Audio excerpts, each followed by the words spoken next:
Okay.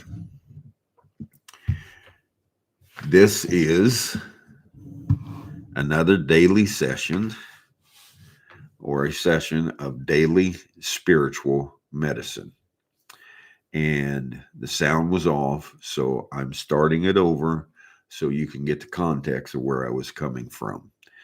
Yesterday, we spoke on the, um, okay, so the sound is now on.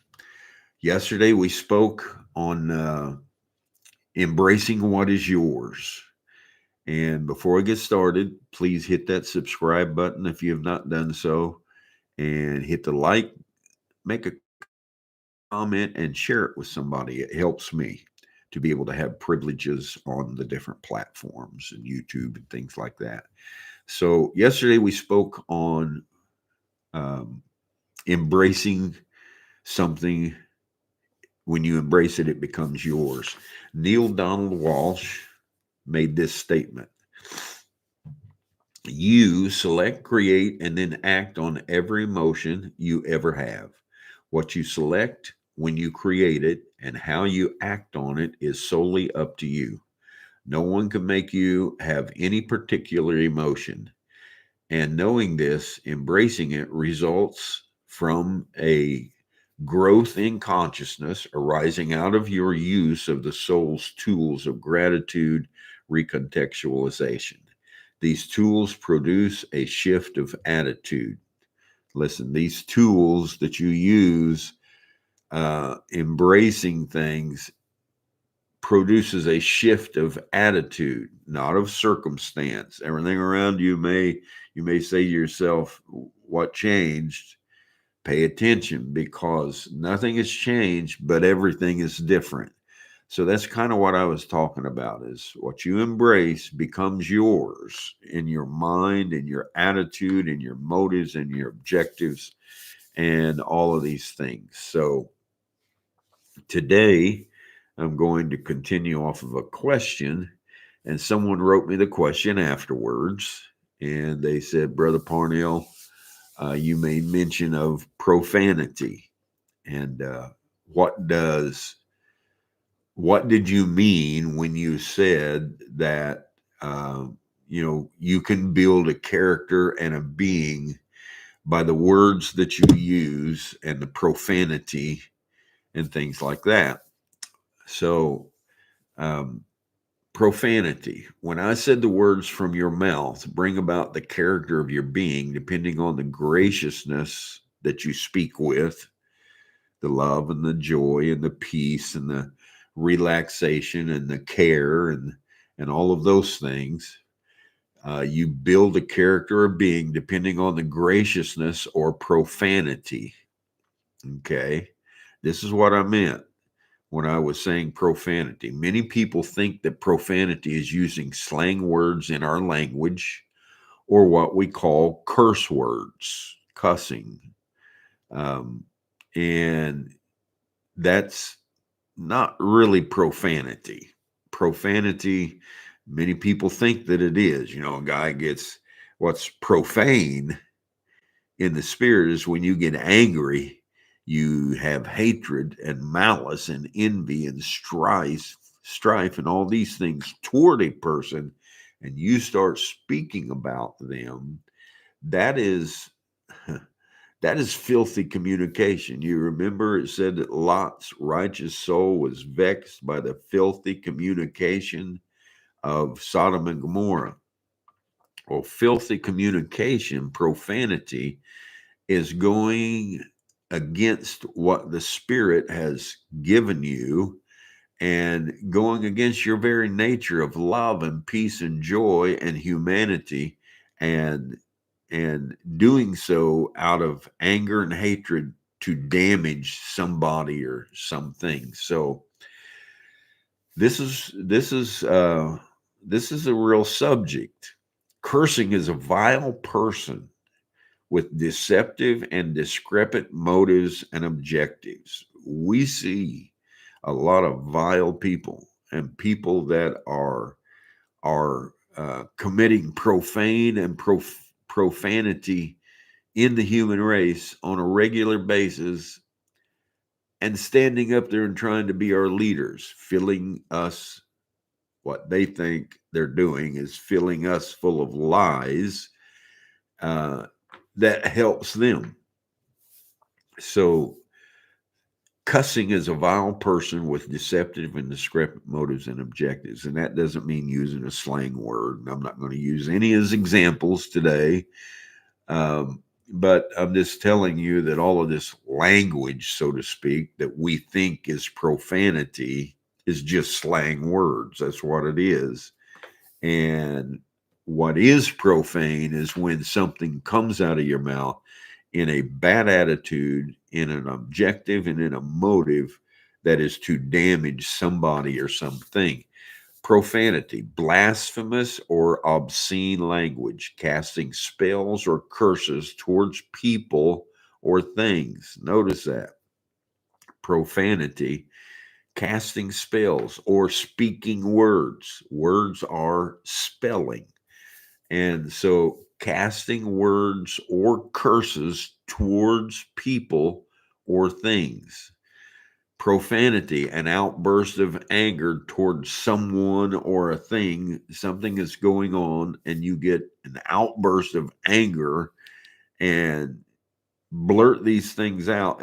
What you're saying is not the profanity, but it's what you're feeling and what you are using out of your emotion that brings that.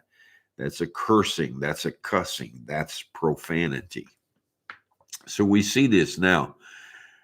Avoid profane and vain empty talk. And these are some things that I looked up through everything from men who have spoken to us and women, and also the Bible and the writers, and some things that I went back through my things and looking at. And avoid profane and vain empty talk. Paul said this. He was teaching Timothy something. And he said, avoid profane and vain empty talk, for they will increase unto more ungodliness. When you get into that anger, that profane and empty talk, or talking about things that cannot prosper, that cannot help you grow, that cannot do the things for you that's needed, just to talk on them and continue and run somebody down and curse this and curse that and on and on and on. You know, I see so much going on in the world today. And somebody asked me, said, don't you know anything? Do you know anything about the cabal? Do you know anything about your leadership of pedophilia? Do you know? Yes, I know all about that. And yes, it's filthy communication. It's profane. But I also know that Jesus didn't make his message out of that. And Rome and Greek and all of those different places at that time were certainly as far along in all of that filth as we are in America and other places of the world today. So that's not my message. That's not I'm not going to get emotional about that in such a way as to have you thinking about it all the time. So now what we will do many times is we get angry, we get upset, and it causes problems. So avoid that profanity, avoid that kind of talk, and don't, I'm not saying don't stand up against it. I'm not saying that, but I'm saying just to delve into it until you're consumed by it. Just don't do it. It's going to increase more ungodliness in you. Ungodliness meaning you're just going to keep that discrepancy going. Paul makes a statement in the book of Hebrew. He's talking about, morals, and he's talking about the life of Christ, and he makes a statement about a profane person. as Esau. Now, watch what profanity is. A profane person.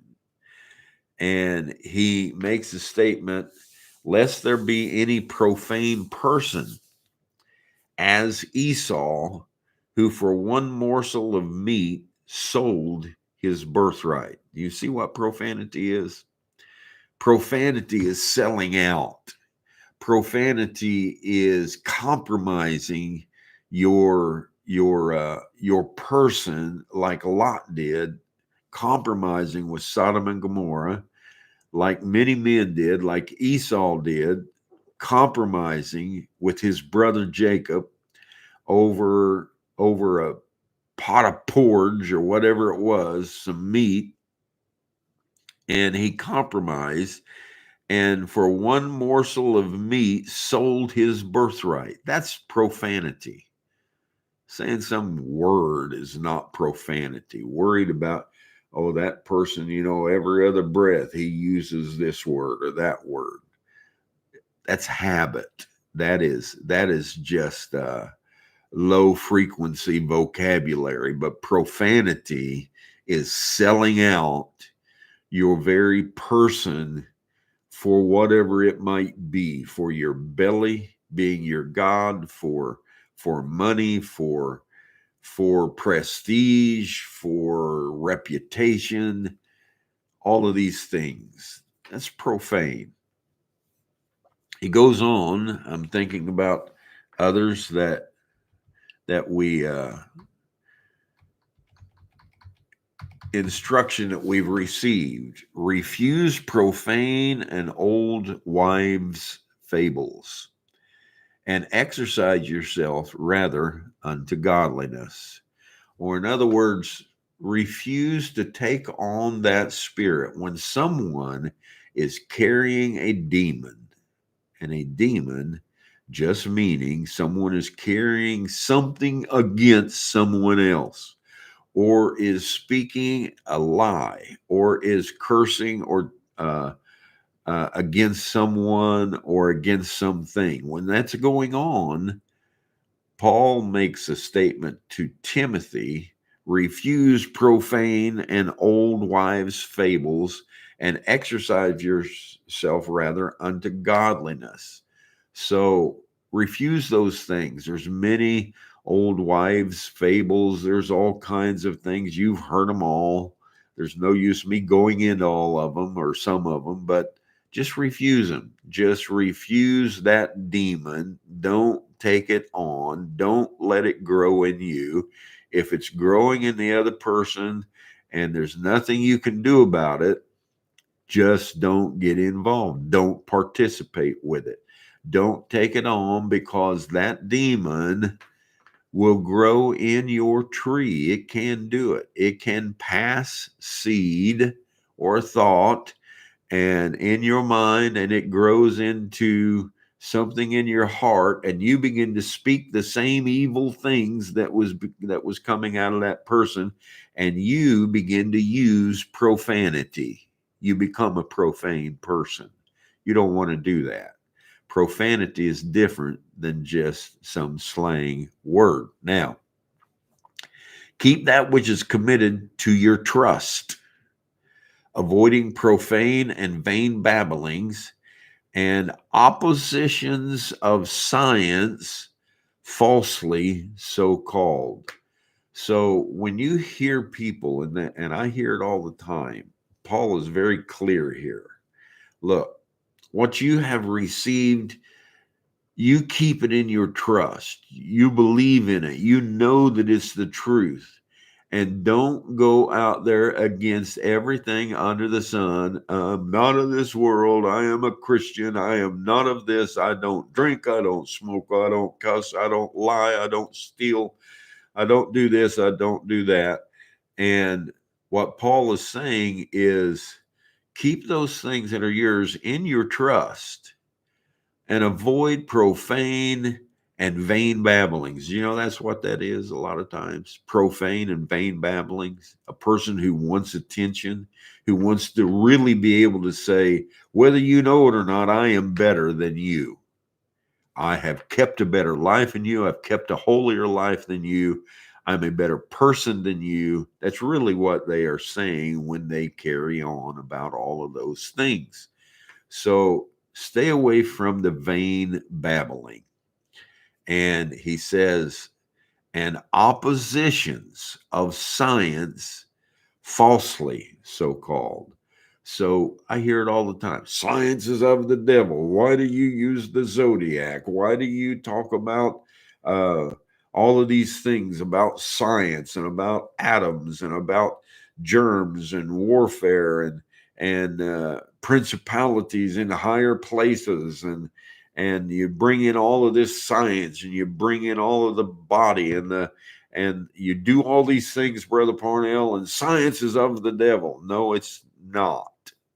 Science is exactly from the Lord, the same as religion, the same as spirituality, the same as politics.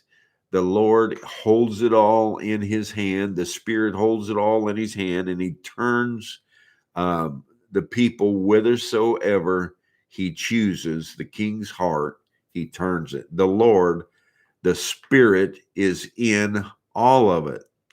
And what Paul is saying here is don't have oppositions against science that are false.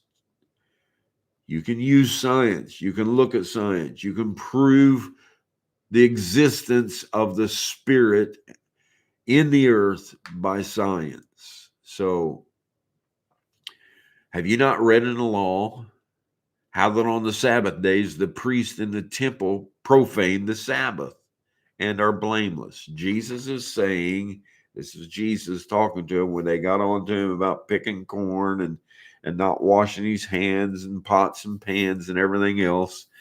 And you're not following the law, and you picked corn on the Sabbath. So you went to work on the Sabbath, and that's blasphemy against the message of Moses. And Jesus looked at him and said, well, your priests do it every Sabbath day. They go in there and they work for you all day long, and yet they're blameless. So he was trying to show them the context and how it was so far out of context until they had made everything into rules, regulations, and everything else.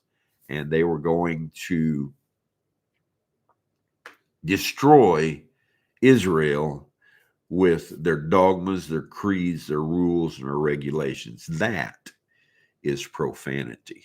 Listen to what Jeremiah says. Therefore, thus saith the Lord of hosts concerning the prophets.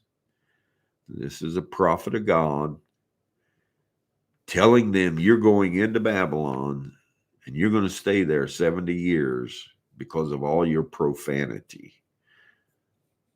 And he says, therefore, thus saith the Lord of the hosts concerning the prophets, behold, I will feed them with wormwood and make them drink the water of gall. For from the prophets of Jerusalem is profaneness gone forth into all the land. What were they doing? They were mixing lie with truth. They were creating rules, regulations, doctrines, creed, dogma. They were mixing all these things and then convincing the public and the people that it was the pillar of fire. It was God. It was inspiration of the Holy Spirit that brought all these things about. And they teach it right across their pulpits or right across their synagogues. And the people believing it brought profanity into the earth. And what did the Lord say he was going to do because of their profaneness? Because of their rituals. You say, what's some of the examples of profane today, Brother Parnell? Well, telling everybody that you got to be in church every Sunday. Every time the doors open, you have to be in church. And if you're not in church, then you are backslid, or you are this, or you are that. Telling everybody that if you don't if you don't pay your tithes, that's profanity. It's not the truth. Paying your tithes has nothing to do with today. What you want to do is have a cheerful heart, be a cheerful giver, and give and take, receive and give.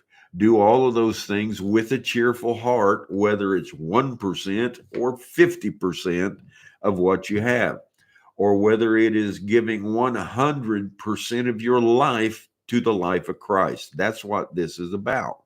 That's what people want to try to make into rituals and laws and say, I followed this, therefore I am this. Or they didn't follow this, and therefore they are cursed. They are no good. They are less than me. They are inferior to me. I am a more spiritual person.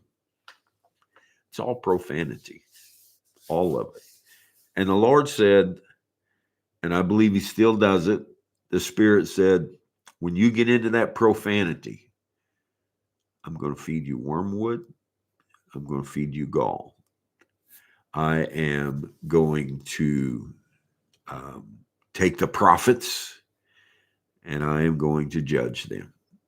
And that's what's going on in the earth today is you're watching the Lord move through wormwood and waters of gall and bitterness. And he's moving through these things and he's taking a people who have profaned the temple of the Lord. What do you mean? This is the temple. And for me to look somewhere else and say, oh, that's the temple. That body's the temple. That person's the temple. That church down the street is the temple of the Lord. Be always reverent when you go to that temple. And then disrespect somebody, make cursings and words against somebody, hurt them, damage them. You're profaning the temple of the Lord. When you turn on your own self, you're profaning the temple of the Lord. And you're fed with wormwood and gall. So that's what I meant by profanity. Profanity is not some word that, so to speak, that you're using as slang that comes out of your mouth. Profanity is rituals, rules, doctrines, creeds, dogma, and bringing cursing against someone or thing out of anger, jealousy, strife, and all these different things.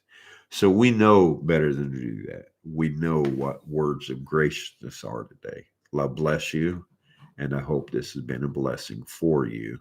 And if you have been profaning the temple of the Lord, if you have been doing those things, you say, what do I do now, Brother Parnell? Just stop. Just change. God bless.